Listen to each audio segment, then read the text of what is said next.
선영은 짙은 밤색 소파에 몸을 파묻었습니다.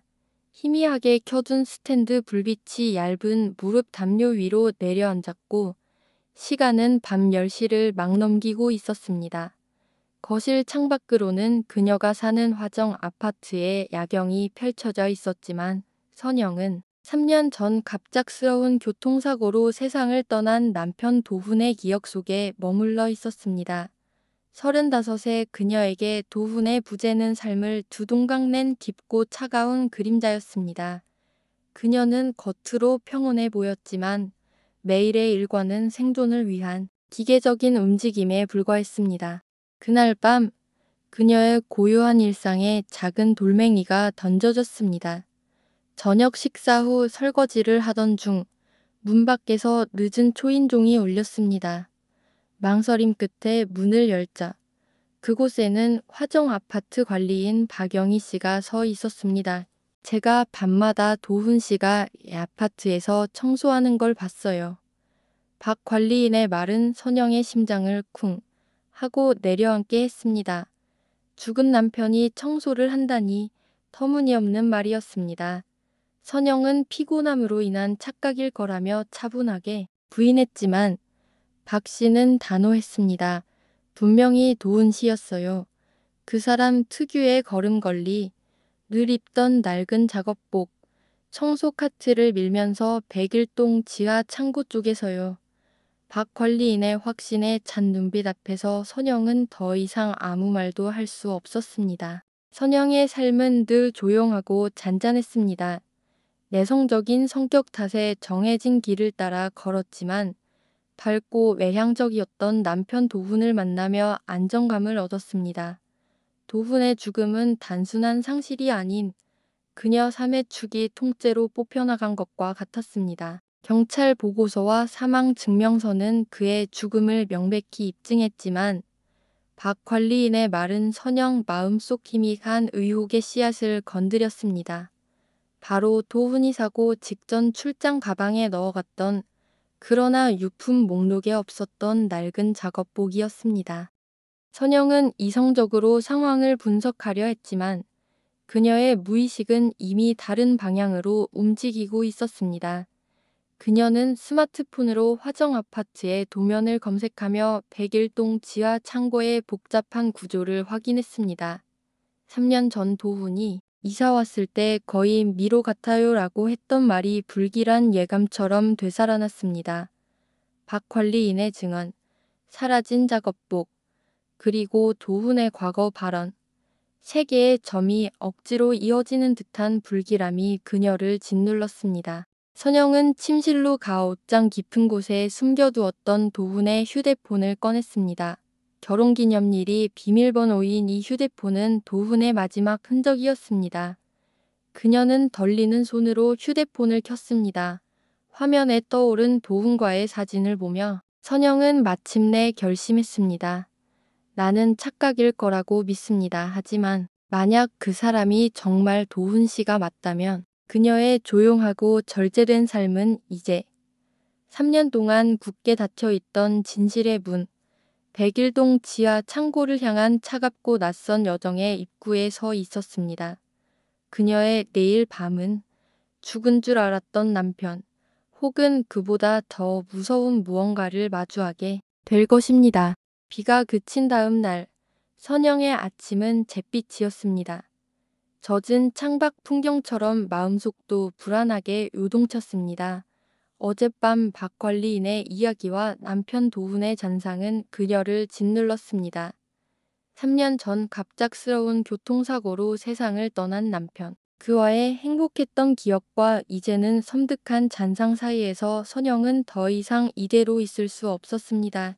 이 의문의 그림자를 직접 확인해야만 이 지독한 불안에서 벗어날 수 있을 것 같았습니다. 퇴근 후 선영은 낡은 내비게이션의 주소를 입력하고 도훈의 모습이 비치던 아파트 단지로 향했습니다.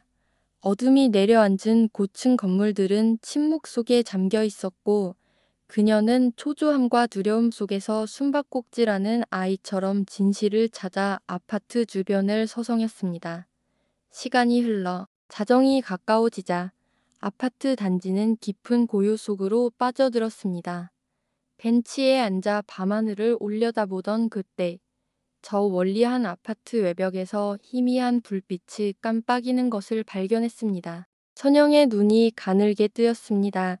그 불빛은 고층 빌딩 유리창을 닦는 작업용 크레인에서 나오는 것이었습니다. 그리고 그 크레인에 매달려 낡은 작업복을 입고 유리창을 닦는 남자의 모습이 눈에 들어왔습니다. 심장이 쿵 하고 떨어지는 소리가 들리는 듯 했습니다. 분명히 그 얼굴은 죽은 남편 도훈이었습니다. 흐릿한 잔상이 아닌 실체가 거기에 있었습니다. 3년 전 사망 진단서를 받았고 장례까지 치렀던 남편이 저곳에서 살아 움직이고 있다니 믿을 수 없는 현실. 앞에서 선영은 온몸이 얼어붙었습니다. 그녀의 머릿속은 분노, 슬픔, 배신감, 그리고 알 수 없는 희망까지 온갖 감정들로 혼란에 빠졌습니다.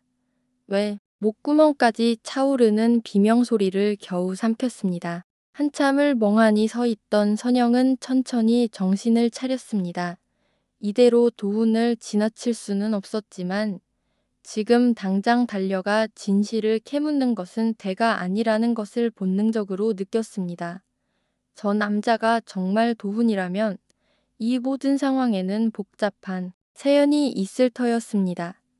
그리고 그 사연을 파헤치기 위해서는 더 신중하고 치밀하게 접근해야 했습니다. 그녀는 휴대폰을 꺼내 사진을 찍으려다 멈췄습니다. 지금 필요한 것은 증거가 아니라 진실이었습니다.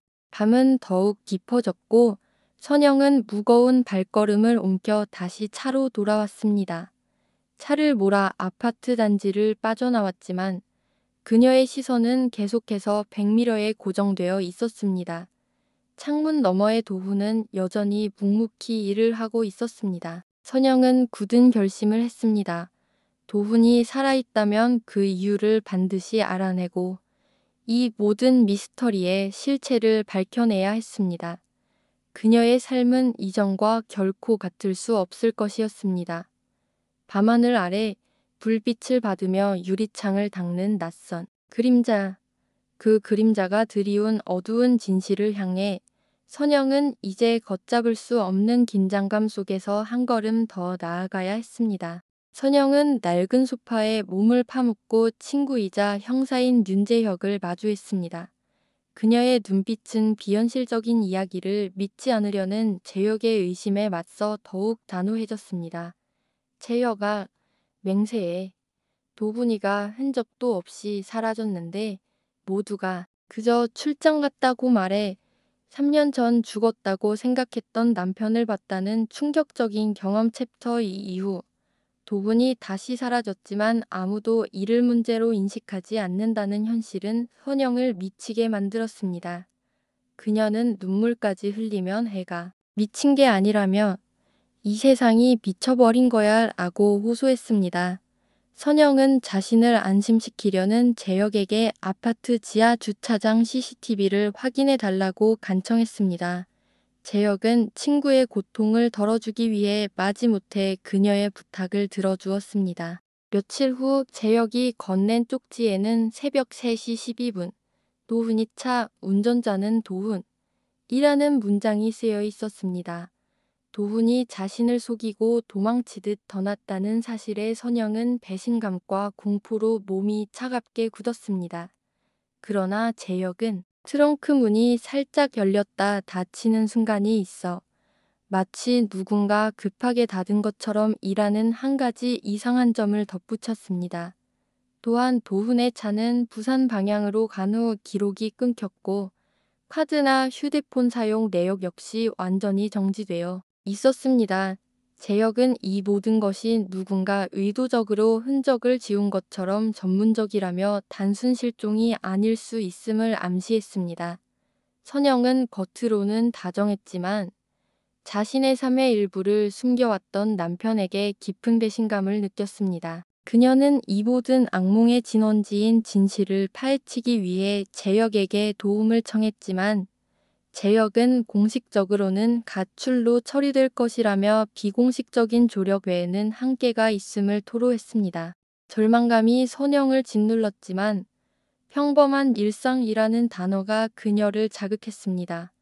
도훈이 없는 일상은 거짓임을 깨달은 선영은 자리에서 벌떡 일어섰습니다. 이전의 불안 대신 차갑게 식은 결의가 그녀의 눈빛에 자리 잡았습니다. 도훈이가 떠난 게 아니야. 도훈이를 사라지게 만든 거야. 그녀는 트렁크의 흔적이 누군가 무언가를 숨겼다는 결정적인 단서라고 확신했습니다. 선영은 이제 재혁에게 매달리지 않았습니다. 그녀는 자신의 삶을 파괴한 비밀과 맞서 싸우기 위해 혼자 움직일 결심을 굳혔습니다. 마지막으로 도훈이 비밀스럽게 연락하던 비상연락처를 알아봐달라고 재혁에게 부탁했고, 재혁은 위험을 경고하면서도 친구로서 비공식적인 조력을 약속했습니다. 선영은 이제 도훈을 되찾기 위해서가 아니라 이 모든 거짓말 뒤에 숨겨진 누군가의 그림자, 즉 숨겨진 진실을 밝혀내기 위해 외로운 싸움을 시작했습니다. 선영은 손에 든 차가운 머그잔을 내려다보며 밤새도록 고독한 의지의 시간을 보냈습니다. 세 장의 위기 이후 그녀는 도훈을 마주해야만 했습니다. 쫓기는 그를 만나 이 모든 미스터리와 불안을 끝내야 했고, 이는 자신의 생존과 딸 민지의 미래를 위한 유일한 길이었습니다. 희미한 새벽빛이 창을 비집고 들어올 때 선영은 도훈이 비상시에 사용하던 오래된 연락처를 통해 만남을 제안했습니다. 장소는 한적한 공원, 시간은 정오. 그녀는 이 마지막 만남이 과거의 망령을 완전히 걷어내고 자신을 향한 현실적인 회복 과정을 시작하는 계기가 되어야 함을 분명히 깨달았습니다. 공원으로 향하는 길, 평범한 일상 속에서 그녀는 더 이상 위험에 발을 담그지 않고 자신이 지켜야 할 가치, 즉 자기 자신을 향한 따뜻한 회복 과정에 집중하기로 결심했습니다. 정오가 되기 5분 전, 검은 모자를 깊게 둘러쓴 채 수척하고 불안해 보이는 도훈이 나타났습니다. 5년 전에 다정했던 남편이 아닌 단지 쫓기는 남자의 모습이었습니다. 그의 갈라진 목소리는 조직의 위협, 어쩔 수 없는 선택, 그리고 가족을 지키기 위해 죽은 척할 수밖에 없었다는 익숙한 변명을 쏟아냈습니다. 하지만 선영은 그의 말 속에 담긴 공허함과 비겁한 자기 합리화를 감지했습니다. 그녀는 놀라울 정도로 차분하고 명료한 목소리로 그의 변명을 산산조각 냈습니다. 5년 동안 단 한 번도 연락이 없었어. 난 당신이 정말로 죽은 줄 알았어. 도훈이 흥분하며 가족의 안전을 주장하자 선영은 더 냉정하게 그를 몰아붙였습니다. 당신이 스스로를 가장 안전하게 지키는 방법을 택한 것뿐이야. 나를, 민지를 방패로 삼고 선영의 이 냉정한 성찰은 도훈의 변명을 꿰뚫었고 선영은 이 순간 관계 회복은 불가능하다는 깨달음이라는 작은 성과를 얻어냈습니다. 긴 침묵 후 도훈은 절망적인 표정으로 도움을 요청하며 손을 내밀었습니다. 그러나 선영은 그의 손을 피했습니다. 그녀의 눈빛은 흔들림이 없었습니다. 도훈 씨, 당신의 위기는 당신 혼자서 넘겨야 해. 내 5년은 이미 끝났어. 민지의 아빠는 이미 5년 전에 세상을 떠났어. 그녀의 단호한 말에 도훈의 얼굴은 무너졌습니다. 선영은 그에게 당신이 떠남으로써 내가 얼마나 강해질 수 있는지 깨닫게 해줬어라며 마지막 감사를 표하고는 두 번 다시 내 앞에 나타나지 마. 이게 제 회의 돼가야 라고 선언했습니다. 선영의 단호한 종결에 도훈은 쫓기는 짐승처럼 어둠 속으로 사라져갔습니다. 홀로 남은 선영의 가슴 속에는 슬픔 대신 후련함이 밀려왔습니다.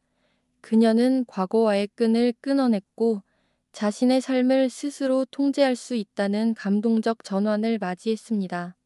벤치에 앉아 깊게 숨을 내쉰 그녀는 휴대폰으로 딸 민지에게 엄마 괜찮아. 오늘 저녁에 내가 좋아하는 덕봉이 해줄게. 사랑해 라는 짧고 따뜻한 메시지를 보냈습니다. 선영은 이제 더 이상 불안하지 않았습니다.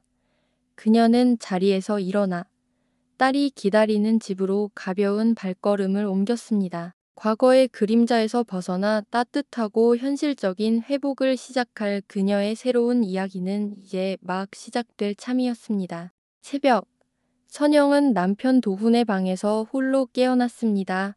며칠 전 낯선 호텔 앞에서 살아있는 그를 다시 만났지만 그 기적은 동시에 비극의 시작이었습니다. 도훈은 불법 체류자 신분과 과거의 그림자에 갇힌 가족의 삶에서 영원히 스스로를 지워버린 돌아올 수 없는 사람이었습니다.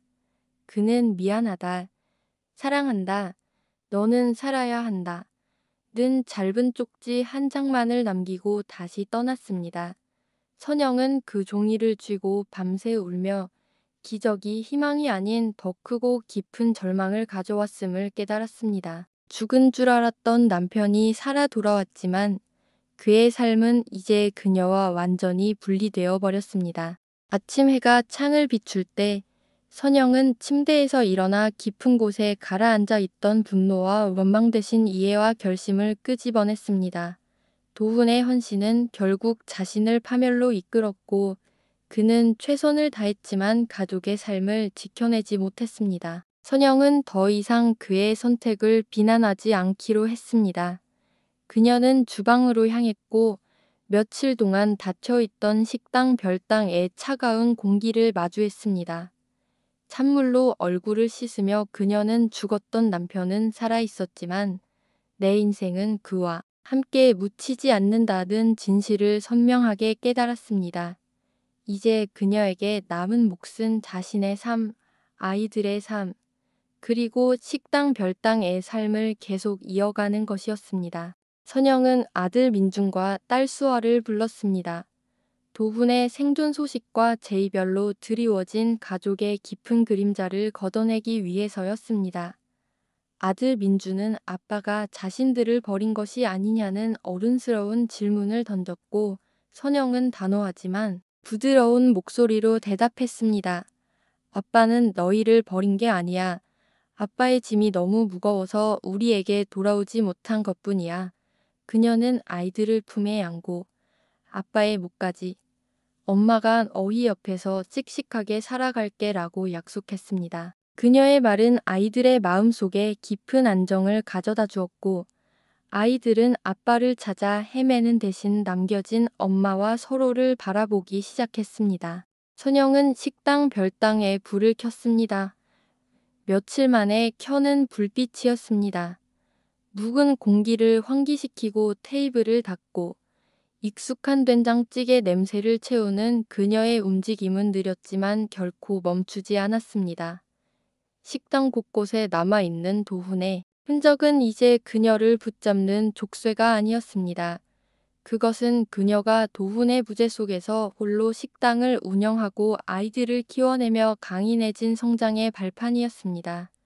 그녀는 더 이상 누군가의 아내가 아닌 별당의 주인이자 민중과 수아의 엄마, 오직 그녀 자신의 삶을 살아가는 한 사람, 선영이었습니다.